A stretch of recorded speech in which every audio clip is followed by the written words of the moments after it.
Fédération syndicale démocratique du travail, la CSDT, est l'une des plus vieilles parce que créée en 2005 par les travailleurs, elle se porte bien. Et nous sommes sur le terrain syndical il y a plus de 2 décennies.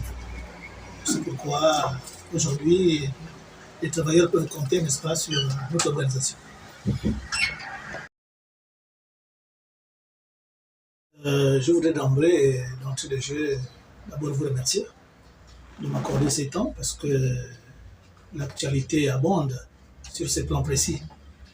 Je dirais oui, je fais partie de ceux qui ont été reçus à la présidence de la République en date du 4 mars 2024 par le président de la République. Le président de la République avait reçu les organisations syndicales pour un échange et à cette occasion, il avait émis le vœu, n'est-ce pas, de souscrire une trêve sociale avec les partenaires sociaux parce qu'il fallait lui donner le temps et l'occasion, n'est-ce pas, d'une accalmie, parce que vous constatez d'ailleurs vous-même que tout le pays est en chantier. Alors, on ne peut pas construire ou développer un pays dans une situation tumultueuse. Donc, il faut une accalmie. Et le président de la République avait bel et bien, à son temps, lorsqu'il a reçu les organisations syndicales des travailleurs à la présidence, émis le vœu, n'est-ce pas, d'avoir une trêve sociale avec les travailleurs. Et nous n'avions pas, à ce moment donné, donné une réponse et nous nous sommes retrouvés pour que nous puissions réfléchir comment, n'est-ce pas, rebondir, à donner une suite au chef de l'État dans ce sens. Bon, il faut comprendre que ce n'est pas le pan de ce qui constitue ce qu'on appelle toujours la part de la générosité du chef de l'État. Tous ceux qui vont au niveau de la présidence de la République, le chef de l'État a toujours fait montre de générosité en tant que père de la nation.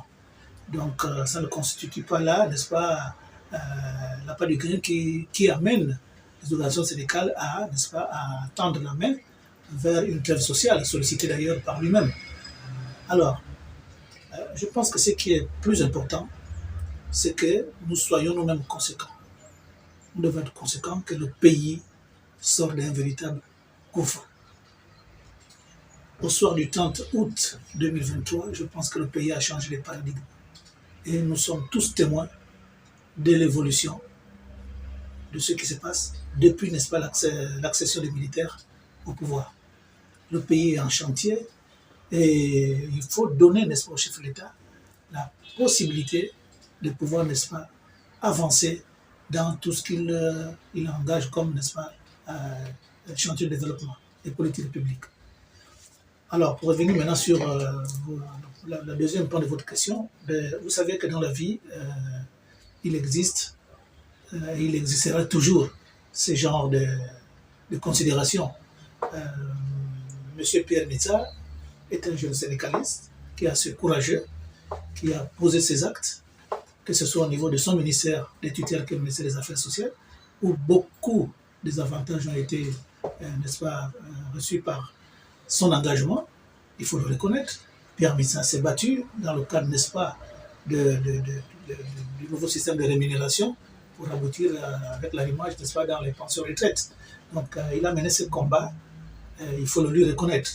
Aujourd'hui, bon, il est tout simplement l'objet de ce que je peux appeler un peu le grincement des dents de certaines personnes qui auraient souhaité être à sa place. Voilà. Nous tenons nos réunions depuis un moment donné avec l'ensemble des organisations syndicales qui ont accepté, n'est-ce pas, ces processus, voyant que nous pouvons, n'est-ce pas, aller dans le sens de pouvoir aider le chef de l'État à pouvoir, n'est-ce pas, réaliser certains projets d'ordre économique et structurel. Ce n'est pas dans une situation assez accablante ou encore tumultueuse qu'on peut construire un pays.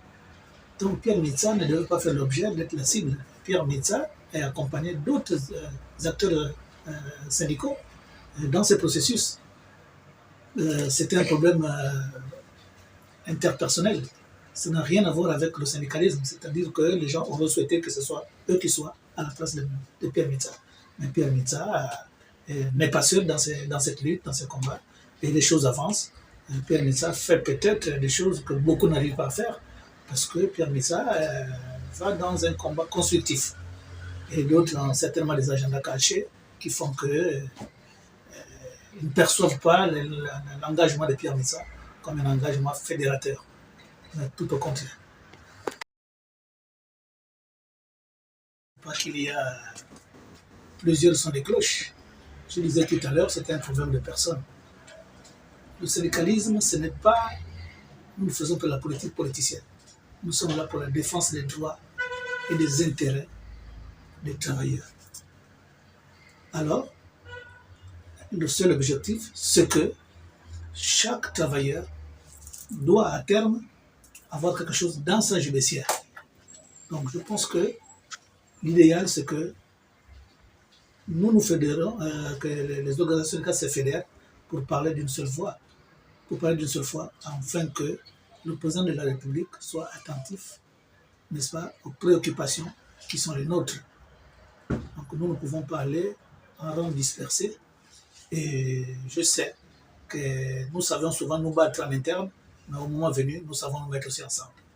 C'est un problème idéologique aussi. Voilà. Nous avons tous à cœur de vouloir reconstruire ce pays. Ce pays est notre vie, est notre héritage commun. C'est notre volonté de pouvoir le sortir de gouffre vécu il y a plusieurs décennies. Nous ne pouvons pas faire, ou nous ne pouvons pas rester les mêmes. Les turpitudes que nous avons traînées il y a plus de 50 ans doivent s'arrêter et devraient s'arrêter au soir du 30 août 2023. Le pays a changé de paradigme et nous devons aller dans le sens prôné par les nouvelles autorités du CTRI. Je pense que c'est ça l'objectif et nous devons tendre vers cet objectif. Parce que si le pays continue à sombrer tel que nous l'avons vécu, je crains bien pour les générations futures. Et nos camarades qui s'agitent, je pense que si le chef de l'État a la volonté de trouver quelques pistes de solutions aux revendications, je pense que ce sont les travailleurs qui seront gagnants. Et le président de l'État, le président de la République a cette volonté. Et il a promis que certaines revendications socio-professionnelles seront résolues, telles que les rappels, telles que les situations administratives. C'est un homme de parole et je sais que le chef de l'État le fait. Merci.